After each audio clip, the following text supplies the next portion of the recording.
And I'm not talking like tight like a virgin's vagina. I'm talking tighter.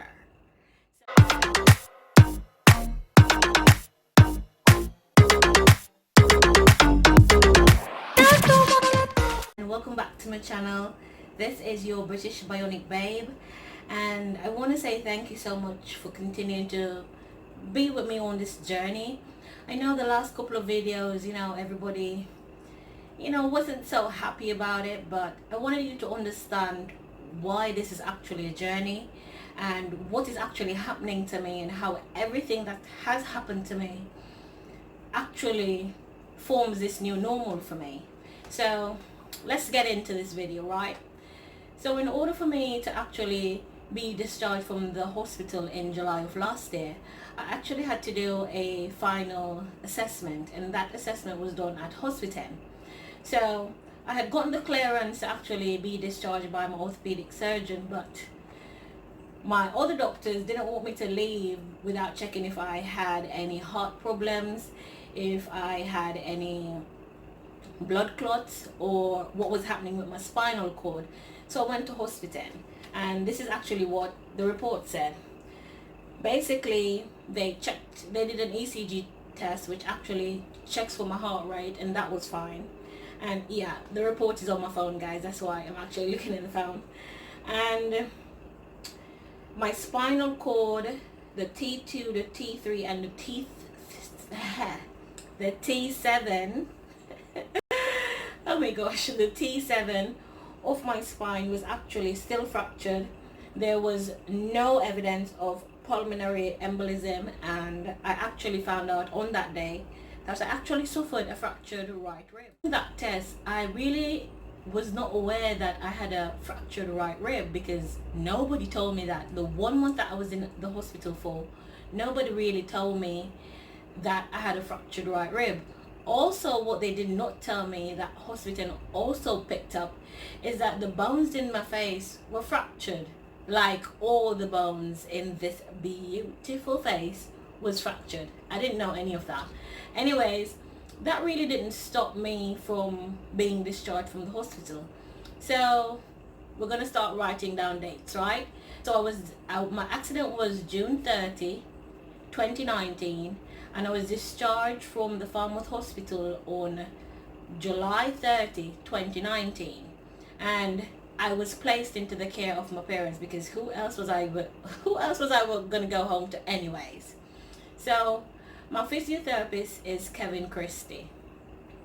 Yeah, Kevin. And I can tell you now, right now, from the beginning, guys, without Kevin, this British Bionic Babe stands no chance of mobility at all. Now, I didn't know who Kevin was. I heard about him, of course I googled him, but my brother, which is my only sibling, he actually referred the physiotherapist to me because they're very good friends.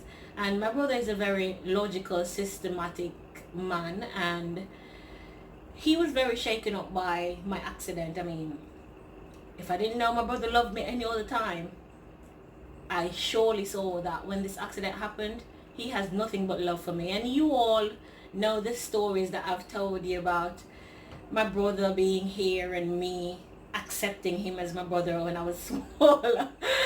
Yeah, but Kevin Christie is actually one of the most important people throughout my recovery.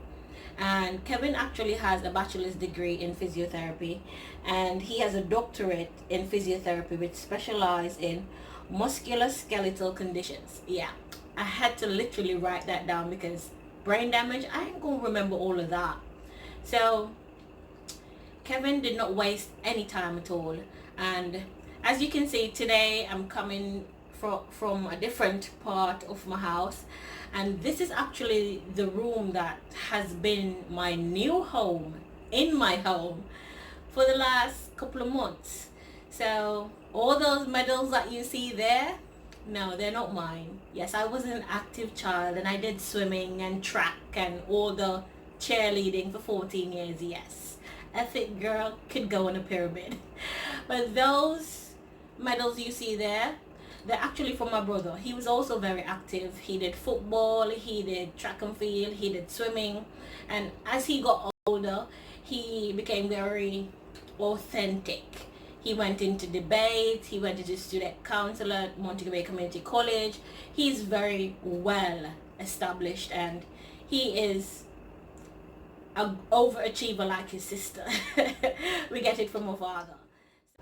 This room was a room that I was always locked out of, because hey, when you live in a household where it's a girl and a boy, everybody has their own room, and you know, you knock before you come in and all of that. But this has been my room since July 30th, 2019. And the reason why I'm actually in this room is because it's closer to my parents' room, and not being able to be mobile. My mother is a person that is taking care of me 24/7, and she has to be very close to me. So when I got home, just to let you guys know about the minor injuries that I actually, whew, yeah, you're nice, you know. You're real nice. Anyway, sorry guys. So where was I again? Yeah, so my mom has to take care of me 24/7, because as I said, I'm not able to move, which means if I need to go to the bathroom, I actually have to pee or do a number 2 in a bedpan. All through my recovery, my menstruation did not stop. So you can imagine my mother having to deal with that every month. If I wanted something to eat, she had to bring it to me. Something to drink, she had to bring it to me. When I was supposed to take my medication, she had to bring it to me. And because I was not mobile enough, or I wasn't mobile any at all, because literally you had to lift me to move me from one place to the next, I really was just lying on my back for most of the time. But here comes Mr. Kevin Christie, about to change my entire life. The minor injuries that I may have had would have been the fractured ribs, the T2, the T3, and the T7. I also had fractured right rib, and the bones in my face were actually all fractured, and based on the report, my left side of my face was more fractured than my right side. And in fixing me to be bionic, I couldn't feel anything on my right side for quite a long time. And so when Kevin came into my life, we started off physiotherapy here at home. And what I started out with was simple bed exercises, because I couldn't sit up at all either. So I was still pretty damaged when I came home, but I was well enough to be in the care of my parents. And Dr. Gilbert thought that being at home, I would probably recover more, because trust me, hospital food ain't nice. And the people around you ain't nice all the time. So I was excited to just be in my comfort zone. And of course, hospital has no air conditioning, and it's one fan for 8 people. So you know, I was glad to be home in my air conditioned room. So Kevin didn't waste any time. And when I first met him, he was jovial. He was a whole personality and a whole mood all day, every day. And at no point in time did he actually let me feel like I was as handicapped as I was. He took care of me. He actually explained to me what happened, what we're going to be doing, and asked me a very important question. He said, when do you feel like you want to walk by? I said, the doctor said I shouldn't walk. Well, I should not be able to walk until December of last year. And I said to him, I want to walk by September. He said that's impossible, but he'll see what he can do. And as you've heard me say in my other videos, moving from being independent to dependent is one hurdle. Moving from being completely mobile to immobile is a whole nother hurdle. That's like depression times 2, right? But because of my personality and because of the support that I had when my accident happened and throughout this entire journey, I have the willpower to actually continue to push and continue to survive this new life and this new normal. And trust me, I just thought that not being able to walk and not being independent was the new normal. But guys, there's so many new normals, you're not even gonna believe it when I show you guys. But hey, we're doing physiotherapy series, right? Yeah, another date. So let me go over. Accident was June 30, 2019. I was in the Falmouth Hospital for 30 days. So I came out on July 30, 2019. And my physiotherapy sessions started on August 1st, 2019. Kevin came to me 3 times a week in the beginning. And we started with leg exercises. He started to touch me different places, not inappropriately, guys, but touch me in different places to see what works, what gives me pain, and how we're going to actually come up with a plan. So take a look at what's happened or what I actually had to be doing in order to start my road. You guys, is some snippets of what my physiotherapist actually started me out with, because I didn't know that I was actually going to do a YouTube channel. I don't have much footage of when I started my physiotherapy at home when I just came out of the hospital, but I do have some bits and pieces that I will put in there to actually show you what's happening. But my physiotherapy started at home, and it had to start at home because I could not move. And so it started with just raising my hand because, yeah, I totally forgot. So my right shoulder was completely torn up. So the muscles were torn. So basically, when my doctor saw my x-rays, he said to me, my tissues are damaged to the point where it looks like shredded cabbage. Yeah. So when I came out of the hospital, I was unable to lift this hand. However, hand is all good now. Thank you, Kevin. Yeah, so my physiotherapy started with trying to get this hand to work, and then it went to bed exercises, and then the rest is a couple videos down the line. But take a look, guys. This is how my physiotherapy started. All these bed exercises actually were supposed to help me with my mobility, help me to learn to sit up, and eventually help me to move from the bed to the wheelchair all by myself. Have that. And by the fact that they can push a little bit means that they can probably do bridging, what we call bridging. Sure. So, and I'll show you what that is. We're going to put the leg in this position here, but what you're going to do is bring the other leg up also. And you're going to hold both legs together, and you're going to have the person lift their butt up. Yep. And now if this leg has no strength at all, they still can use the good leg to help the bad leg. Sure. And this is called overflow. When you start having one leg help the other one, eventually the brain starts overflowing to the part that needs to, and it'll start helping that. Sometimes it's called crossover. Same Crossover, right. By the way, this whole technique, by the way, is called functional training.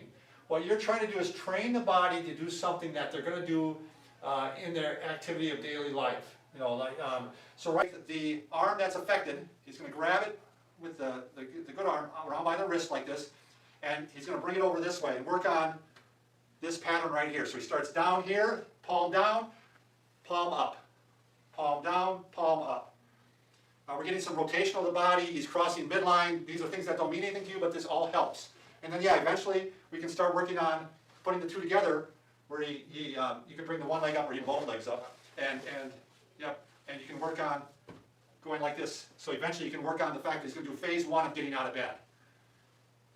Now this, of course, you're going to want to be in front of him, because safety first here. The last thing you want is for your father to fall out of bed. So you might even need two people here when you're doing this, when you finally do the act of getting him out of bed.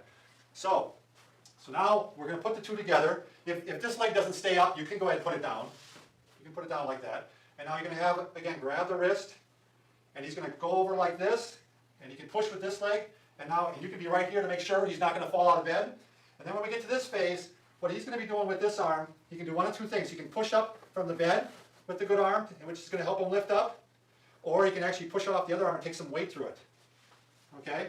But before he does that, you're going to have to bring this leg off, or he's going to use this leg to slide that leg off. And that's there, and that's there, and then you can push up. Now, when you're doing this, what actually helps, and I'm going to do it on the other side, I would do it normally on this side, you can actually put a hand on his pelvis here and put one underneath, under his shoulders like this, and then he pulls up like this. And they rock, it's kind of almost like he's rocking, right, Brad? Yeah. This is almost a fulcrum. And I want to emphasize, this hand is much more important. Am I ever going to be able to sit up? Am I ever going to be able to walk again? Because everything I did was pain. And I was on about 12 different type of medications for different stuff, because I had to be on a medication that helped with my blood flow so I don't get blood clots, because I'm always lying down. Then I had like 3 different pain meds, and then I had vitamins, and then I had pills for my eyes, pills for my back, pills for my hand. So it was a very rough time, and I can tell you that in that time, because as I said, in every shape, way and form, I had so much support straight across the globe. People prayed for me, people came to see me, people actually called, messaged, and I was really appreciative of that. But at night when everybody's asleep and I can't sleep, I cry, because my parents feed from my energy. So I go through an entire day depending on my mother, hand and foot, to bathe me. Well, at that point, I was not bathing. I was being tidied. Right. So my mother to tidy me, brush my teeth. I had a friend that came to wash my hair, and trust me, washing my hair was the best feeling ever. So I couldn't do anything at all for myself. And I felt so defeated, like, when is gonna be the day that I'm out of this bed, that I'm back to walking or moving even for myself? And I'm telling you, you have not cried yet. I cried day in, day out, night after night, because all through the day I have to put on a strong face, I have to be brave, I have to listen to my physiotherapist, I have to do the work. And it's kind of like when you just start the gym and it's so hard, and you're like, and your trainer's like, don't worry, in 3 months you're going to lose the weight, and when you do it consistently it's going to get easier. It didn't get easier for me any at all. The more I pushed myself, the more the pain came. But my physiotherapist would also say, no pain, no gain. And even though he did it to take my mind off of it, man, every day was a struggle. And I had a really special friend when my accident happened that helped me mentally. And stuff happened, you know, life happened, people happened, and it didn't work out how I wanted it to work out. And so I was left on my own to get through the mental part of my recovery. And you guys think physically is the worst thing? No, honey. Mentally, being able to find the strength every day to get up and not want to kill yourself is what I had to deal with, and is what I'm still dealing with now. Getting up every day and putting on a brave face and smile for the people that are coming to see you, so that they don't feel bad and start to cry. Putting on a brave face for your mother, because you are her everything, and she's not broken down so you can see, so why should I break down for her to see? Being that motivation and that positive vibe for friends that are still going through their own battles, that message me, that call me, that are there to comfort me, and I have to end up comforting them. Even people that have been in my type of accident before and call me to, you know, give me some pointers, let me know what I need to do, how I need to get back my skin and all of that. It's like, even though we went through similar stuff in our accidents, I still ended up comforting them. But who comforts me? Nobody but God. Because there has not been one person up to this day that can find the right words or can find the right combination of things to help me through my mental journey but me. And I'm not being ungrateful, and I'm not being cynical, and I'm not trying to say that the support that I have gotten is not appreciated. Of course it's appreciated. I couldn't even have a YouTube channel without many of you. So people always ask me, how is physiotherapy going? What are you doing? All of that. Now, because of the brain damage, I do have short-term and long-term memory loss. So I have my phone in my hand, guys. So I'm just gonna go through and just read through some messages that I would usually send to Kevin when I just started out my physiotherapy and how I actually felt. So this was on the 4th of August. I said, "Good morning.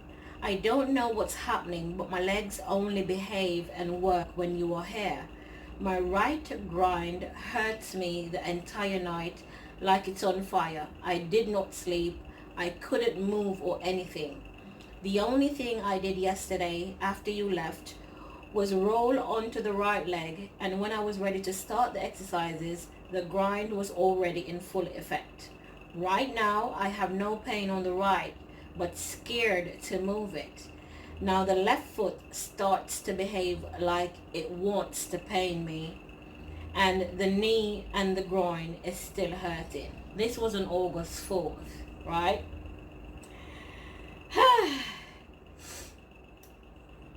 On August 5th, because when I came out of the hospital, I actually had to go to different doctors to get checkups. So I was at Con Original like every week. And I went to Con Original on the 5th of August, and I said to him, "I'm in pain because while I was in my wheelchair, somebody actually hit my foot, and the right foot fell off of the wheelchair, and now my grind on my entire right side is hurting me." So these were some of the challenges that I was going through at first, because then, as I said, being immobile, you had to lift me off the bed, put me in the wheelchair, lift me into the vehicle, lift me out of the vehicle and into the wheelchair. And you all know that Corner Regional Hospital in Montego Bay is an all-day wait, even though my mother went there at 6 a.m. to sign me in for 8 o'clock appointment. So this was the constant pain that I felt, because in order to fix my right hip, I had to do 2 C-sections. So currently I have a very huge C-section cut that goes, you all know where C-section cut happens, but for those who don't know, it's right underneath my belly, but mine goes all the way to my right hip. So I have a very long scar. And because my pelvis was broken and my right hip, and there's a chain link, then the groin is going to feel tight. And I'm not talking like tight like a virgin's vagina, I'm talking tighter. So every time I moved or I tried to do some physical exercise that my physiotherapist would have given to me, it didn't work out for me. It felt like my skin was going to tear open. And between that and being hit off my wheelchair twice at Corner Regional, yes, it was a horrific experience. And every day I'm like, am I ever going to walk again? Am I ever going to move out of this bed? Am I ever going to be able to sit up? And what I'm just trying to bring across is that mentally, guys, it's hard out here. It's hard on a normal basis for a regular person that's just going through the everyday struggles of life. So I have all of that struggle, and then I have the struggle of this new life. And I'm going to tell you guys how bad it is. Even with physiotherapy and even with learning to walk again, there's certain things I'll never be able to do. And a lot of people keep saying, Dina Ray, don't say never, because God is a miracle worker. I know God is a miracle worker, and I am a living example of God being a miracle worker. However, physically, I do have some limitations. So I'll never be able to run, to skip, or to jump ever again. Reason being, because of the chain link that's currently holding my pelvis and my hip in place. If I do run and stop, the chain can break, and that's it for walking. If I jump, it's the same thing. The pressure can break the chain link. That's it for walking, right? So those things are not happening. I can no longer have a gym life. So if some of the people that are watching knows, when I lost my very dear friend Sanjay, may your soul rest in peace, bro, in December of 2018, I promised myself that as of January 2019, I was going to go in the gym. And that's exactly what I did. I was going to gym 2 times a day, 5 days a week. And then on a Saturday, I'd go for 3 hours, and then I'll rest on a Sunday because I had a goal. And so even being in the gym actually helped my muscles and my bone to heal, in a rapid way, more than what they all expected. But my gym career, done. So the only type of exercise that I can do is swimming and cycling. Now, I'm all about the swim life, and y'all will see that. But cycling, have you all seen Jamaican roads? You can barely walk and drive a motor vehicle, much less me cycling all over the place like a tourist. However, it's going to be done because I need to remain active. So those are some of the things that I can't do. And say for instance, going in a water slide, and I'm glad I went through a lot of water slides. I can no longer go in a water slide because when you're going down in the slide, the pressure of the water pushes up and I'm coming down. So basically when that pressure pushes up, it's going to make my legs go like that. And because I'm not having sex, and I really can't have sex and open my legs that wide anymore. But I can't go on any roller coasters or any water slides that is gonna push pressure in an opposite direction to my feet, because then, hey, broken hip again, no longer walking for life. That means paralysis, and that means living at home with my parents forever. That ain't gonna happen. No, child, that ain't gonna happen at all. Part of the 4-part series of my physiotherapy, and as I go along, you will actually write down the dates, because I may have a little quiz and give away a little moolah. But you will actually see the progression from being immobile to being mobile again, and then everything that comes after that. But this is part 1, and it's just the beginning of my mobility life. So guys, I hope you guys enjoyed it. I mean, a lot of people keep telling me I want to see the spice.